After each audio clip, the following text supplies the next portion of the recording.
Punto y aparte. Conclusión. La conformación con Cristo se puede considerar como la médula de la teología paulina sobre la santidad cristiana. Punto y seguido.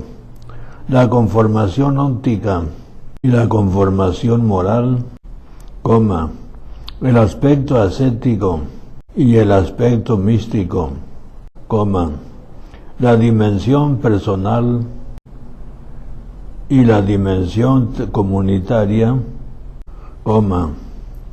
la cristología y la trinitología, y finalmente la caridad, son elementos esenciales de la perfección.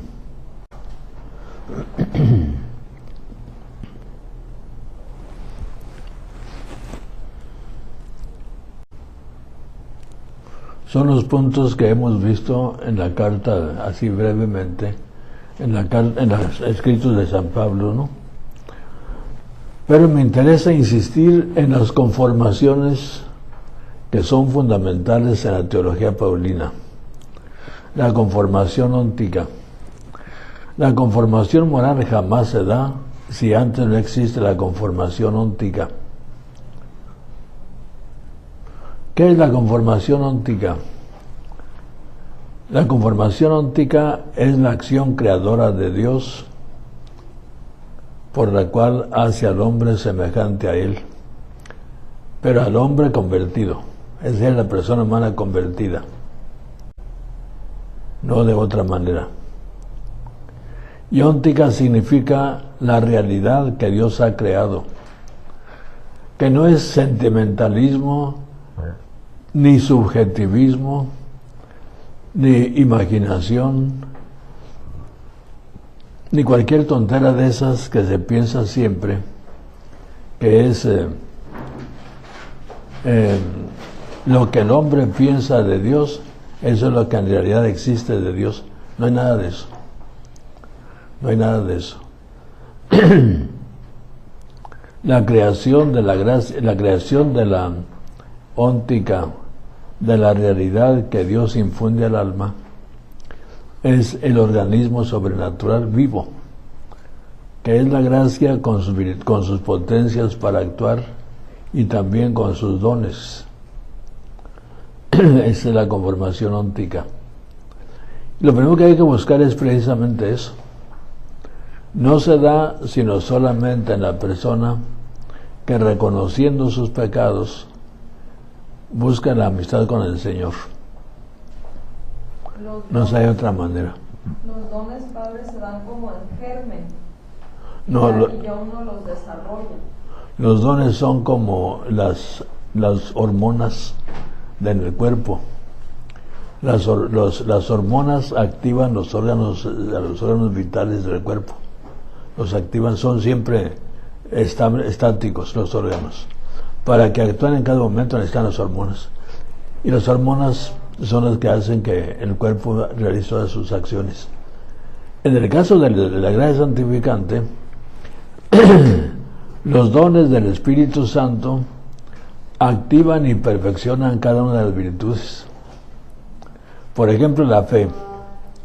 La fe la activas mediante el don o la hormona sobrenatural de la inteligencia, o de la ciencia, o de la prudencia, o de la sabiduría, para que la fe se active y crezca, se robustezca. El don del temor de Dios y el don de la esperanza, el don de la fortaleza, activan la virtud teologal de la esperanza. La hacen fuerte y vigorosa, y hay que practicarla en cada momento. Y esa práctica es a partir de la influencia de los dones sobre la virtud de la esperanza. Y la virtud de la caridad es activada y perfeccionada por el don de la piedad y el don de la sabiduría, que son los dones más exquisitos que el Señor da al hombre. Sobre todo incita mucho a la sabiduría. Y esa activación, el hombre que tiene que ver ahí entonces, el esfuerzo del hombre o la... El esfuerzo del hombre primero por vivir en gracia. Que vivir en gracia significa vida, por supuesto. El esfuerzo constante del hombre por evitar el pecado y vivir en amistad con Dios. Y las virtudes para hacerlas crecer, la fe por el conocimiento de Dios. Llena tu entendimiento del don de la ciencia de Dios. Que no haya ninguna fractura en contra de la fe. Fortalece tu esperanza constantemente en que no importa lo que sea en el mundo, si buscas a Dios vas a tenerlo para toda la eternidad. Y la caridad, entendiendo que no hay nada que puedas amar que sea en contra del Señor, sino siempre buscando que sea el Señor sobre todas las cosas sin lastimarlo jamás. Pero la persona tiene que activarlos. Si no los activas, se mueren. No activas la fe, no la practicas, te quedas en tu casa muy a gusto y acabas por perderla, por supuesto. La indiferencia religiosa de los católicos en Hermosillo es pavoroso, y significa eso. Dicen que creen, nunca hacen actos de fe, ni de esperanza, ni de caridad. Se acaba, por supuesto. Ven los niños, reciben el bautismo, ese organismo, ven como a los 3 o 4 años, por la influencia de los padres, pierden toda esa gracia. Ya a los 4 o 5 años son capaces de pecado mortal, porque perdieron toda esa fuerza que reciben en el bautismo. En cambio, si los hicieran vivir la vida cristiana desde pequeños, con su ejemplo los dos padres, entonces se iría fortaleciendo en ellos ese don que recibieron en el bautismo. Conformación óntica. Ahora, la conformación moral es el que estamos diciendo ahorita, el empeño nuestro por activar aquello que hemos recibido. No basta con haberlo recibido, necesitamos practicarlo. Practica constantemente las virtudes teologales de la fe, la esperanza y la caridad. Constantemente. No dejes que el demonio, el mundo y la carne fracturen esas virtudes trascendentales que te llevan a la eternidad sobrenatural. No permitas que todas las situaciones en que vives, a veces dolorosas, a veces negras, a veces crudas, te hagan perder esperanza, sino la esperanza es una confianza plena en el Señor. No importa lo que suceda, Él va a darte lo que te ha prometido si eres fiel en la confianza en Él. Y la caridad, no busques por ningún motivo amar algo que lastime al Señor. Algo o alguien que lastime al Señor. El ejercicio entonces de ese organismo sobrenatural, esa es la conformación moral. El ejercicio.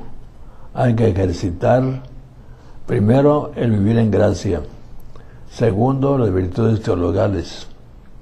Y ser conscientes de los dones del Espíritu Santo para practicarlos más a fondo.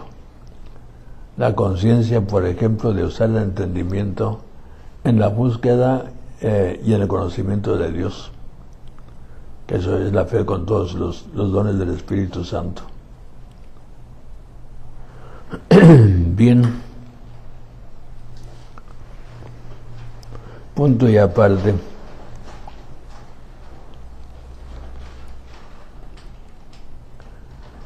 Como título, la conformación con Cristo en otros escritos del Nuevo Testamento. Punto y aparte, número 1. Sobre la conformación óntica. Punto y aparte. De la plenitud del verbo _luz y del verbo vida, nosotros hemos recibido gracia sobre gracia. Se abren las comillas. Pues de su plenitud hemos recibido todos gracia por gracia. Se cierran las comillas. Juan 1:16. Gracia por gracia, o gracia sobre gracia, porque es aumento de gracia siempre. De su plenitud como Dios, no tiene la gracia, porque la gracia es una criatura. El Señor es santísimo por naturaleza, no porque haya recibido una santidad aparte, no, de ninguna manera, como Dios. Jesús como hombre, su alma fue llena de gracia desde el momento de la creación del alma, para infundirla en el cuerpo que había concebido María. Ahí sí hay gracia sobreabundante, es decir, no queda resquicio ninguno en el alma de Jesús en que no exista la gracia santificante. Y por supuesto, las virtudes teologales en toda su capacidad. Y finalmente, los dones del Espíritu Santo, aquellos que había profetizado Isaías en 11:1-2. Esos son los dones del Espíritu Santo. Le llama allí Espíritu, pero son dones del Espíritu Santo, que ya en el Nuevo Testamento tomarán otro nombre diciendo dones del Espíritu Santo, ¿no? Pero son los mismos. Y es interesante la afirmación que dice, el Espíritu del Señor reposará, es decir, no es transitorio. En Jesús es permanente la abundancia, los dones y la abundancia de los dones. Abundancia en el sentido de tener plenitud absoluta. Por su pasión y su cruz, nos mereció que aquel que se acerca a Jesús también tenga esa plenitud de gracia, o tenga esa riqueza de gracia. Repetimos, por la conversión, por supuesto. De su plenitud hemos recibido gracia sobre gracia. Esto de gracia sobre gracia se entiende porque en el Evangelio, en los escritos del Nuevo Testamento, se habla de las obras meritorias. Quiere decir que si haces una obra buena, mereces que el Señor te la pague. En el orden sobrenatural, Jesús dice que hasta un vaso de agua dado en su nombre tiene mérito de vida eterna. Significa eso. Si lo das en estado de gracia, entonces ese acto tan insignificante tiene mérito de vida eterna. Y el mérito de vida eterna no puede ser otra cosa sino el aumento de gracia.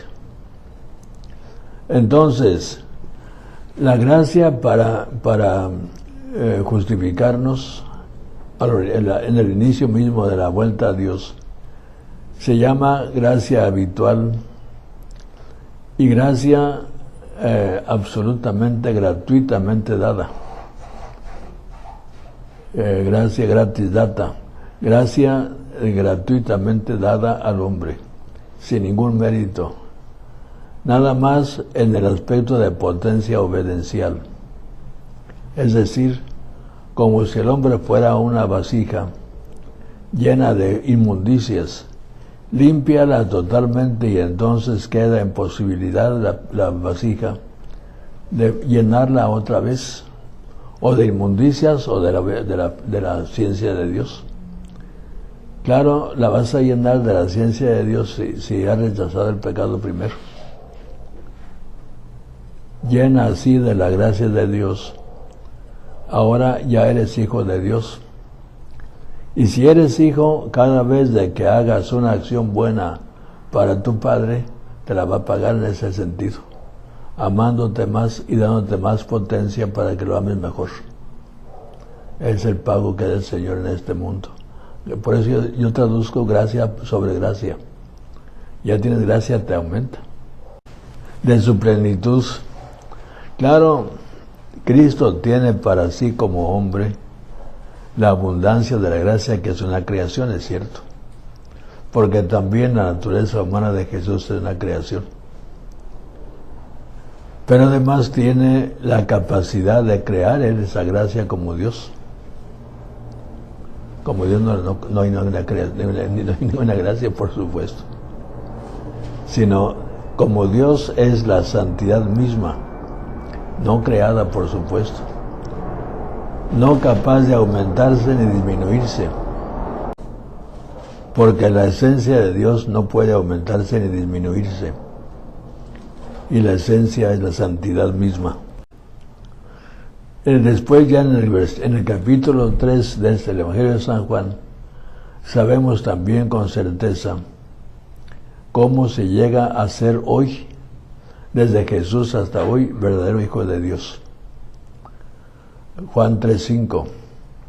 Nadie puede entrar al reino de los cielos o ver el reino de Dios si no nace del agua y del Espíritu. Esa es la forma de entrar al cielo hoy, válida siempre hoy para todos los siglos. Pero la Iglesia, es decir, en la reflexión teológica en la Iglesia, se ha dicho que hay 3 clases de bautismo que justifican. El primero es por el agua, la segunda forma de bautismo es por el deseo. Y la Iglesia ha dicho que hay otras 2 clases de bautismo que justifican y no son precisamente del agua.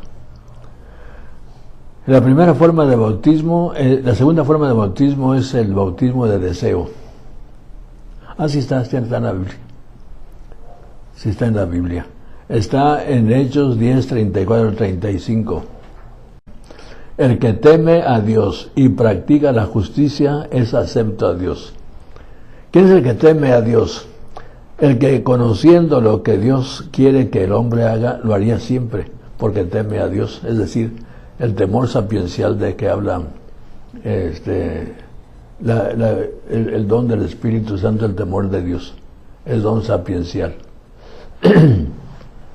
Por lo tanto, el que no conoce a Cristo, ni la Biblia, ni la Iglesia, pero teme a Dios y practica la justicia, ese es justificado, como dice San Pedro allí. Es el bautismo de deseo. Haría todo lo que el Señor quiere que haga, si conociera que tendría que bautizarse. La Iglesia lo ha admitido como verdadero bautismo de penitencia. Y todavía Juan Pablo II dijo en una ocasión, y dijo eso precisamente, en todo aquel que teme a Dios y practica la justicia, aunque no conozca a Cristo, ni la Iglesia, ni la Biblia, es acepto a Dios y justificado. Entonces allí no es solo el bautismo de agua, ahí está el bautismo de deseo también que justifica.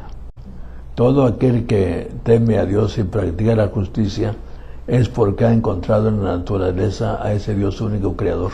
Y entonces, siguiendo su conciencia, en donde están los mandamientos impresos, ahí es entonces cuando practica la justicia. Es el mismo texto también de Hebreos 11:6. Para salvarse es necesario creer que Dios existe y es remunerador. Es el mismo texto, el mismo pensamiento. Por eso la Iglesia dice que, como en el tiempo de Pedro, puede haber hoy en el mundo algunos que sin conocer a la Iglesia Católica, ni la Biblia, ni el Evangelio, ni a Jesucristo, puedan salvarse. Es posible. Algunos indígenas, por ejemplo, remontados como algunos de las Amazonas, o también algunos por allá de Indonesia, remontados en el bosque, en la sierra más inhóspita posible, que jamás han tenido comunicación con nada, ni con nadie. Puede ser que en algunos de ellos existan algunos de estos, que adoren al Dios único, creador del cielo y de la tierra. Y esos son justificados por el bautismo de deseo. Si conocieran toda la voluntad del Señor, la harían. Eso significa. La segunda forma de bautismo que justifica, no solamente del agua. La tercera forma es el martirio. El martirio, o sea, el baño de sangre propia derramada por Cristo. Porque el bautismo de sangre propia es el mejor bautismo que puede hacer más que del agua. Morir por Cristo. La Iglesia, después de los apóstoles, a quienes más venera en su canon litúrgico es a los mártires. Son los más grandiosos amigos del Señor, héroes gigantescos. Lo que sí es cierto es que si demuestran que alguien murió por Cristo, cumpliendo tres condiciones en la muerte. Primero, que lo mataron por odio a Cristo, así directamente. Entonces, la primera cosa es morir expresamente porque el que te va a matar odia a Cristo. Y como lo profesas tú, entonces a ti te mata para vengarse de Cristo. Segundo, que sea que los golpes o la forma de matarte sea instantánea, es decir, que sea inmediata. Si te hiere nomás y te deja allí moribundo y duras un año para morirte, no se toma así. Por ejemplo, en el caso de Juan Pablo II, quisieron los teólogos pedirle a Benedicto XVI que lo canonizara como mártir por la herida, la pistola. Dijo, no, eso no es martirio. Primero porque acá, que lo quiso matar, no era por odio a Cristo, era cuestión política de los rusos. Los rusos porque le estaban haciendo mucho mal en Polonia políticamente, por eso lo mandaron matar, no es por Cristo. Dijo Benito XVI, lo siento mucho, pero Juan Pablo II no fue mártir. La tercera cuestión es que el mártir acepte con profundo amor a Dios y a sus agresores el martirio. Esa actitud de los mártires la encontramos fácilmente en Cristo en la cruz, pero también en su primer mártir, San Esteban. Vean la actitud de San Esteban como muere porque odian a Cristo y muere inmediatamente apedreado. Y tercero, ora por sus matones. Por otro lado, en otro aspecto está Juan, me parece que es 13. Nadie ama mejor a su amigo que el que está dispuesto a dar la vida por su amigo. Hasta dar la vida por su amigo quiere decir hasta el martirio, ¿no? Para Jesús es el signo máximo de amor al prójimo y de amor a Dios, el martirio. Los mártires en México eran muertos por amor a Cristo y por eso ellos conscientes de eso cada vez de que cada uno a quien ponían para matarlo gritaba siempre viva Cristo Rey. Por esa razón se veía que era por odio a Cristo, el odio que les infundió el gran patriarca del priismo, Plutarco Elías Calles. Pero dice la carta a los hebreos, haces faramaya de que amas a Dios, ni siquiera has sido capaz de derramar una gota de sangre por él. Y ve uno la gente, el católico en Hermosillo, tan poquito, tan cobarde, tan pichicato para todo. Cualquier cosita es suficiente para eximirse aún de la obligación de adorar a Dios. Por eso decir que nos preparamos para el martirio. Ni siquiera nos preparamos para ser confesores del Señor, menos para ser mártires. Menos todavía. Con eso tenemos por hoy. Nos quedamos en la página 57, ¿no?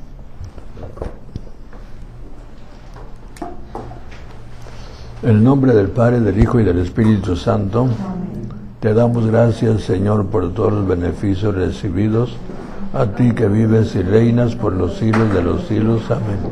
Los bendigo en nombre del Padre, del Hijo y del Espíritu Santo.